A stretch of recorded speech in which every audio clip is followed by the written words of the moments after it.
I wasn't sitting in my chair for more than 2 minutes before I felt paws tapping on it, so I had to give him an early morning treat to work on.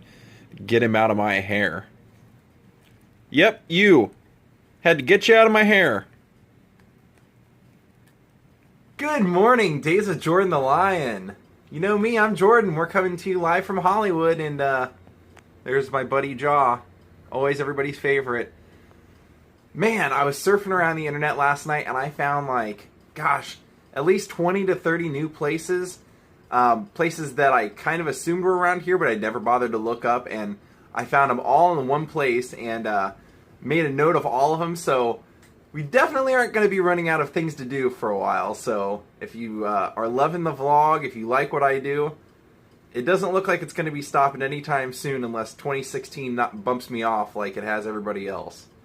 We should start doing a countdown, shouldn't we? All of us just, who makes it to 2017? Crazy. Anyway, I have to work today at 4:30, but actually I just have to work right up the street. I got lucky. They originally had me booked an hour and a half away from here. 5 minutes after they confirmed me for that job, I saw a job pop up that was on my, well, not on my street, but pretty much right down the street from me, and I asked if I could have it, and they switched me, so lucky me. I'm going to get to stay in the neighborhood and not have to travel so far. And boy, do I have a vlog for us today. Jody, your sunglasses came in the mail, so this one's for you. Let's hit it! Time to take a little trip to the park. Do a little bit of that stuff. Gotta keep the buddy happy. He's trying so hard to get this dog to chase him. He keeps getting in his face and he just can't get him to chase. No matter what he does. He can't get anybody to chase him.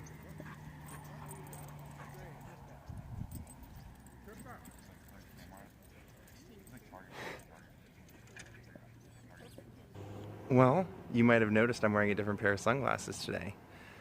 You're right.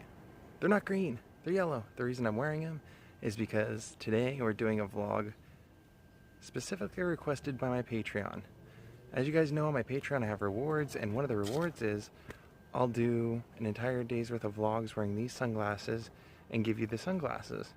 Well, since the first person who signed up was nice enough to sign up so quickly, what I did was I told her, you can pick what I do that day, and I'll make the vlog extra special. So, these are your glasses. And boy, do I have some stuff planned right now. Actually, I'm already here, so let's take a look at what I'm at. Where we're at today is back in good old Hancock Park. And what you're looking at is you're looking at the address 180 South McCadden, if you want to look it up on Google. That's the garage for it. And the significance behind this place is that this place, from 1934 until 1939, a woman and her mother lived here. The woman's name was Judy Gum. You probably wouldn't know Judy Gum because Judy Gum changed her name to Judy Garland.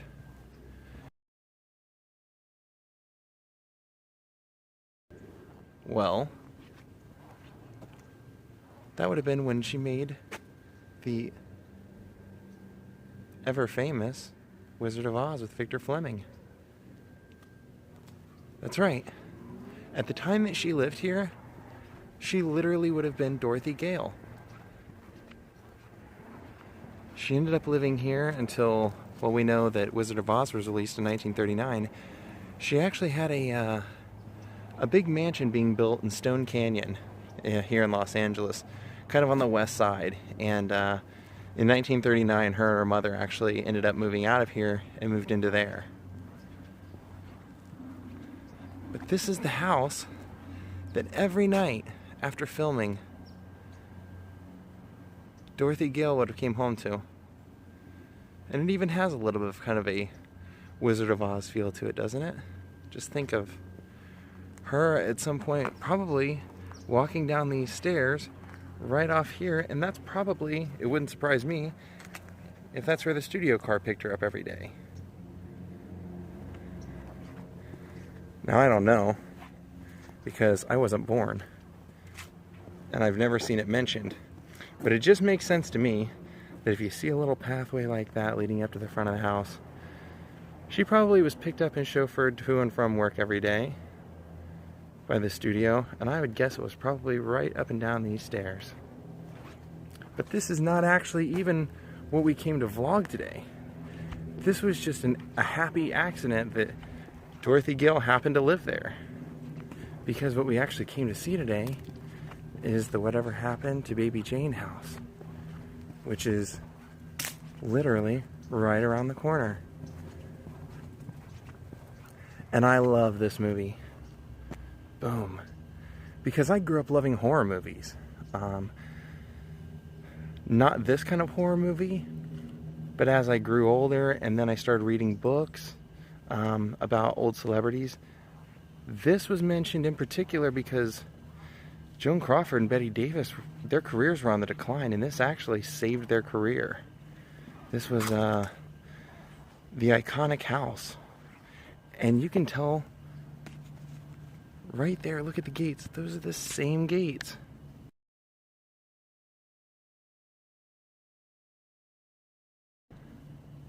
Look there, those are the same gates. Those are the same gates that Victor Buono would have come up and rang the doorbell. The doorbell doesn't seem to be there anymore.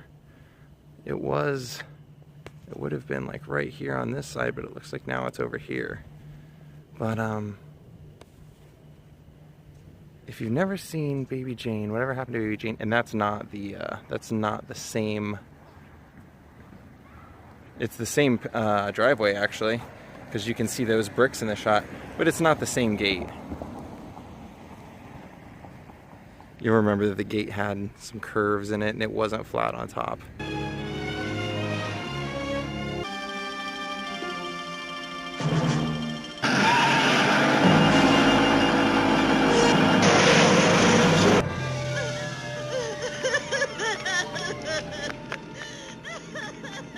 But this is exactly where they filmed all the exterior shots, and I actually was able to find on YouTube a pretty cool little behind the scenes video on this, and it showed all this, and this would have been the Bates house, the next door neighbors. Now we're kind of introduced to the Bates when the mother and daughter are inside watching television and one of Blanche Hudson's movies comes on TV, and they're commenting about how they've lived next to him for a few months and they've never met him. And Blanche Hudson would have lived in here. Now you can tell if you look up here where those windows are, the bars that Blanche would have had over her windows, those are no longer there, and probably were only put there for the movie. And I'm sorry this is so shaky, but the other thing I'm trying to show you is I wish that car wasn't there, but they live in the house, so what am I supposed to do? You can see the railing, that little stair step right there. That's where that scene would have happened with the black housekeeper coming to visit Miss Blanche and Baby Jane telling her that she was fired. We would have seen that right there. Like I said, they did all the exteriors here. What they did was they actually filmed all the exteriors here, and then the front, they recreated the front archway and front doorway and then the whole inside of the house on a soundstage. So that wouldn't have actually been, the interiors wouldn't have been done here. But this movie was pretty interesting because Joan Crawford and Bette Davis, for the entirety of their career, pretty much hated each other.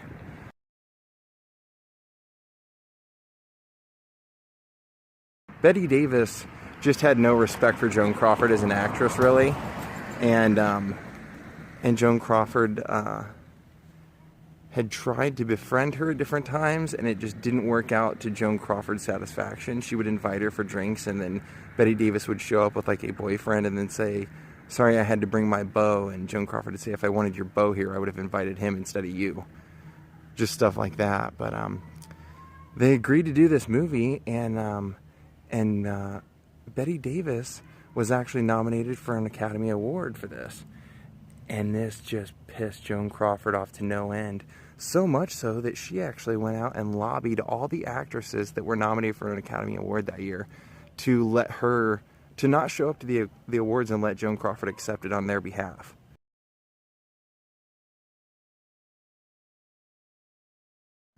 and she lobbied everybody to vote against it to where Bette Davis didn't end up winning. But you know what's weird about that is that they both signed on for a percentage of the profits instead of an outright salary. The movie cost $1 million to make, and they ended up pulling in $9 million in sales. I mean, I don't know that harassing Bette Davis's image would have been the greatest thing if you're trying to make money off of profits. But one of the interesting kind of like side notes that people don't really know sometimes is that the woman who played the daughter that lived next door, I was watching it and I kept thinking like, well, she's kind of chubby and she doesn't really have much of a camera presence. I don't really understand how she got this part. And then the further I dug, I found out that was actually Bette Davis's daughter. And she would actually go on later in life to write a book about Bette Davis and claim that she was kind of a bad mother and that she had always had to live in the shadow of her mother. And she actually wrote that while Bette was alive. So Bette ended up writing an autobiography later and forgave her for all that. But yeah, pretty nuts.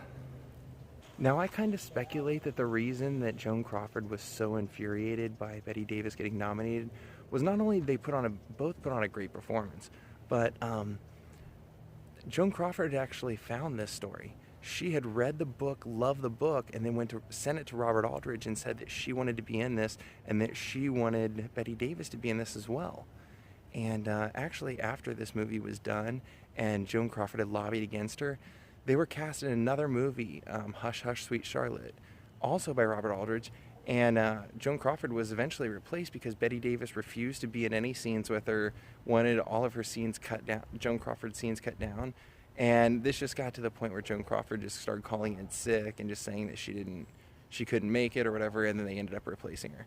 But what's weird is that a lot of people don't know that Alice Cooper actually is such a big fan of this movie. That's where he got a lot of his makeup idea. Early on in the Alice Cooper band, he was copying Baby Jane.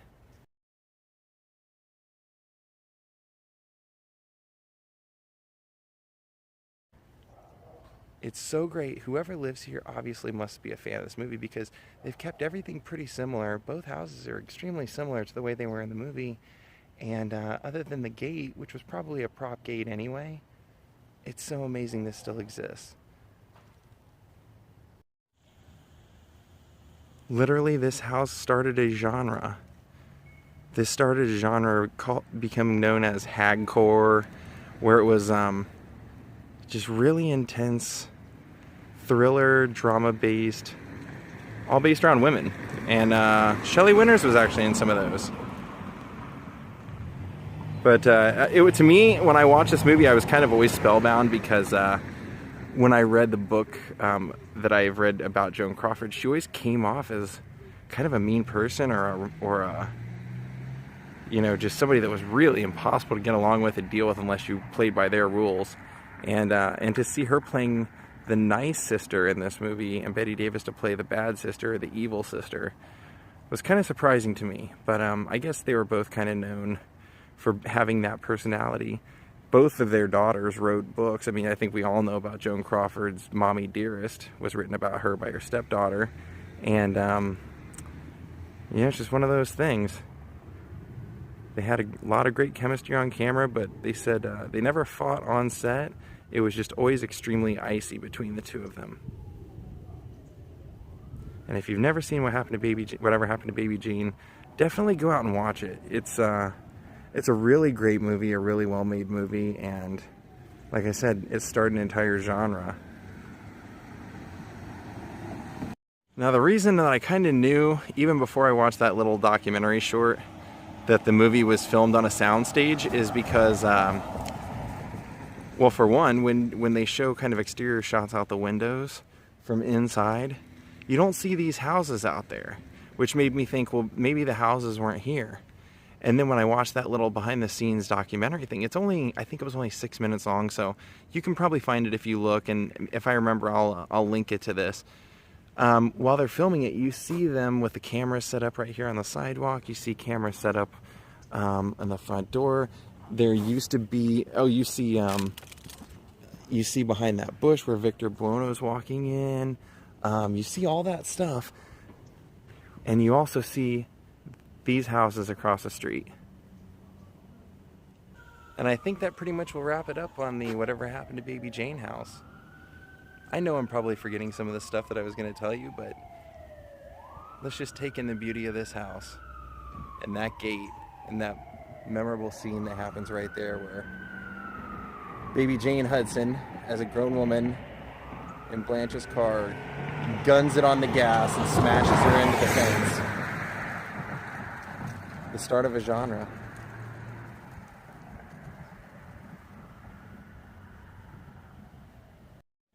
And Patreon Jody, just so you feel like you were here too, even though this is technically trespassing, your sunglasses are now on the front step of the Baby Jane house.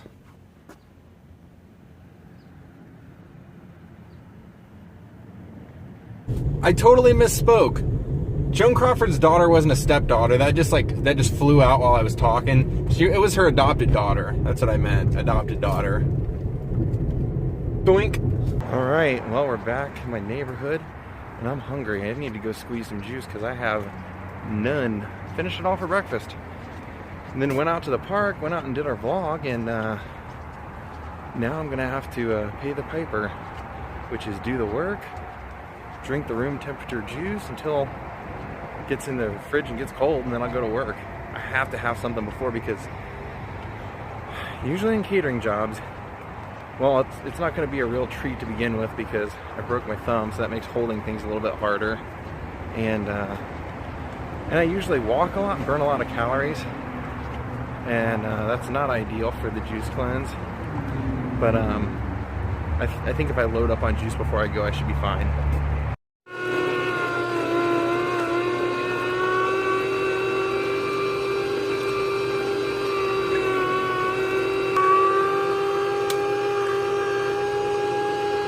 There it is.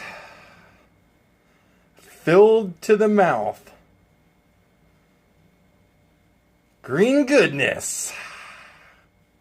And also, the only thing I get to eat today. This is day 6. So you know what that means. Almost done. I'm officially done on, unless I crack, I'm officially done on Christmas Eve. I have to work an event on Christmas Eve, so hopefully, at least I'll get to have some good food on that day and have some good food on Christmas Day, and then I'll probably reconvene something similar to what I'm doing now after, or at least on a daily basis, having juice on a daily basis, for sure. You guys just missed about 3 or 4 minutes straight of licking.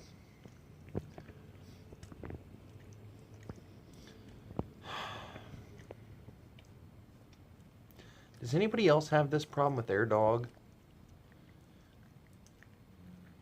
I feel like a dog toy right now.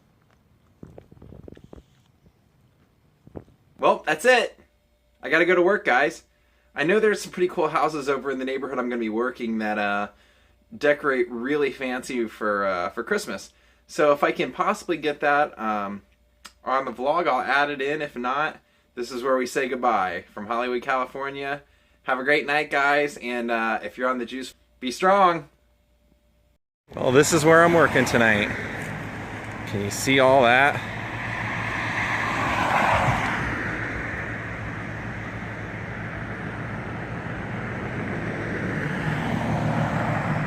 Oh my gosh, they got reindeer. I worked a holiday party last year, way up in like Thousand Oaks somewhere, and it was on Christmas. I want to say the day after Christmas, and the guy hired a really, really accurate looking Santa Claus, Mrs. Claus. He had 2 real reindeer brought in with trainers, a sleigh, and had a cameraman, and invited all their friends, all their kids' friends and everything to come and take pictures with Santa and the reindeer. Well, this is where I'm working today. And look at the house across the street. This is actually one I've always wanted to show you guys. So I'll definitely get more footage of it on my way out. Griswolds.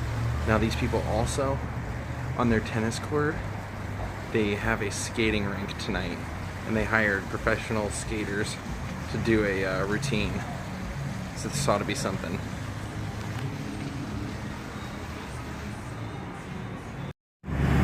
There's a little late night view of the party I just worked. And got a real fat tip. Merry Christmas to me. And I got a big plate full of turkey, macaroni and cheese and mashed potatoes for Ja. I didn't touch any of them. All to put in his food.